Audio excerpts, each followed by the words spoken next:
Welcomes two ইনায়াস recipe. আমার রেসিপিগুলো ভালো লেগে থাকলে আপনারা নিশ্চয়ই একটা লাইক দিয়ে যাবেন।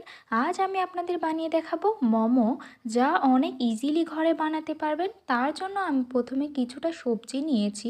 এগুলোকে আমি কুচো কুচো করে কেটে নিব, ভালোভাবে কুচো কুচো করে কেটে নিব। নেবার পরে আমি একটি নেটের ব্যাগের ভেতরে এগুলোকে ভরে আমি এর ভেতরে থেকে জলগুলো বের করে নিব।